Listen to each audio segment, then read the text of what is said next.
এই গল্পের সাথে বাস্তবের কোনো মিল নেই। এই গল্পটি নির্মিত করা হয়েছে শুধুমাত্র বিনোদনের জন্য। তাহলে শুরু করা যাক। বিয়ে বাড়ি প্রেম পর্ব 5, লিখেছেন নাপা এক্সট্রা। কিছুক্ষণ পরে অধিবাস হবে পিয়া। তাই মেয়েরা সকলে মিলে জল আনতে গিয়েছে পাশের একটা পুকুর থেকে। সকলের মনে আনন্দ ধরে না, কিন্তু ঈশান, তার আনন্দ তো তার দিদির শ্বশুর বাড়ি আছে। আচ্ছা, আবির সমপ্রমিত নাকি না? আমি কি ওকে নিয়ে একটু বেশি ভাবছি? মাত্র একদিনেরই তো পরিচয়, এত ভাবা কি ঠিক ওকে নিয়ে? না, ওকে নিয়ে আর ভাববো না। হে ভগবান, আমার মন থেকে আবিরের চিন্তা দূর করে দাও। কথাগুলো ভাবছে বসে বসে ঈশান। উলু দিতে দিতে জল আনতে যাওয়া মেয়েরা চলে আসলো। এবার পিয়ার গায়ে হলুদ দেওয়া হবে, শাখা পলা পরানো হবে। সকলে মনোযোগ দিয়ে দেখছে সকল স্ত্রী আচার।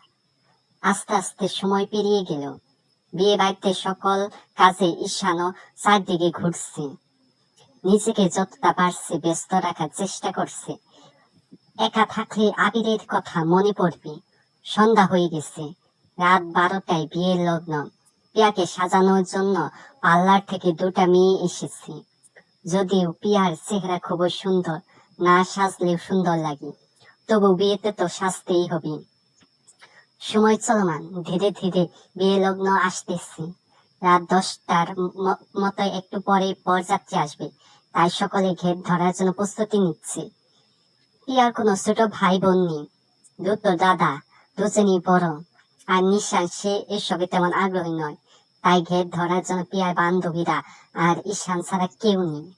তাই ঈশান মনে মনে ঠিক করছে, আজকে ঘেটে খুব মজা করবি। আবির থাকলে তার সাথেও করবি। কঠিন কঠিন প্রশ্ন করবে, যাতে কেউ না পারে। আপনাদের বলতে বলতে বরযাত্রী যে এসে বলল। সকলে বর এসেছে বলে দৌড়াদৌড়ি করছে। ঈশানও দৌড়ে গেল। ঘেটে ঘেট ধরা হলো। পিয়ার মা বরণ করলো বরকে। ঈশানী চোখ খুঁজছে আবির কি। একটু খোঁজার পর মনে হলো, ধুর, এসব ভাবলে বিয়েটা এনজয় করা হবে না। 3 কোলে তার একটা মাত্র বোন। বরের দিকে চোখ যেতে ঈশান অবাক। রাজকে যে ধুতি পাঞ্জাবিতে যে এত ভালো লাগছে, যদিও খুব সুন্দর সে, দুজনকে মানাবে খুব। এসব ভাবতে ভাবতে বরণের সকল কাজ শেষ। এবার তাহলে ধাঁধার কাজ। আমরা মোট 5টা ধাঁধা জিজ্ঞেস করব। একটা ধাঁধার জন্য 2000 টাকা করে, ঠিক আছে? কথাগুলো বলল পিয়ার বন্ধুদের মধ্যে একজন। শুরু করুন আপনাদের ধাঁধা। ধাঁধা নাম্বার 1। কোন জিনিস ছেলেদেরও আবার মেয়েদেরও হয়, কিন্তু মেয়েদের থেকে ছেলেদের তা ছোট হয়? বরপক্ষের সকলে ভাবছে, কিন্তু কেউই বলতে পারবে বলে মনে হয় না। কিন্তু না, পারবে একজন। আমি বলছি। পেছন থেকে হাঁটতে হাঁটতে সামনের দিকে এগোতে এগোতে বলল আবির। হ্যাঁ বলুন। আমি আবির, বরের ভাই। উত্তরটা হবে চুল। আমি কি ঠিক উত্তর বলতে পেরেছি? হ্যাঁ, পেরেছি। দ্বিতীয় ধাঁধাটা হলো,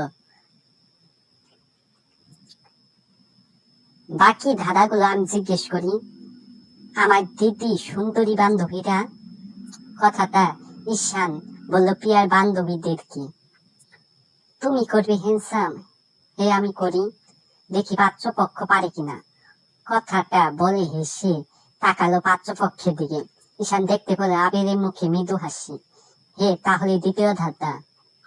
কোন জিনিস ছেলে বিয়ের আগে থাকে না, কিন্তু বিয়ের পর থাকে? সময় 1 মিনিট। আর হ্যাঁ, বাকি ধাঁধা 4টে না পারলে আগে 2000ও দিতে হবে। রাজি? রাজি, বলল আবির। 1 মিনিটের জায়গায় 2 মিনিট ভাবলো সকলে, কিন্তু পারলো না কেউ। তাহলে এবার তৃতীয় ধাঁধা। কোন জিনিস বিবাহিতদের 4টি আর অবিবাহিতদের 5টি? এটাও কেউ পারলো না। এবার চতুর্থ ধাঁধা।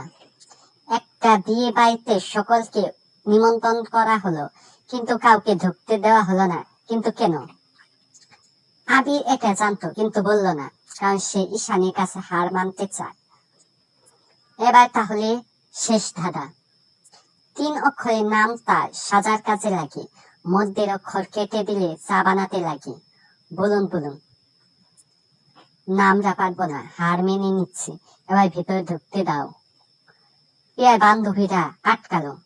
আরে আরে, কই যান? আগে টাকাটা তো দিন। আরে দিব, আগে ভেতরে যাই তারপর। না না বিআই মশাই, সেটা হবে না, আগে টাকা পরে ভি, কথাটা বলল ঈশান আবিদকে। আচ্ছা দিচ্ছি, এখানে মোট 11,000 আছে, 1,000 দাতা জিজ্ঞেসকারীকে দিলাম।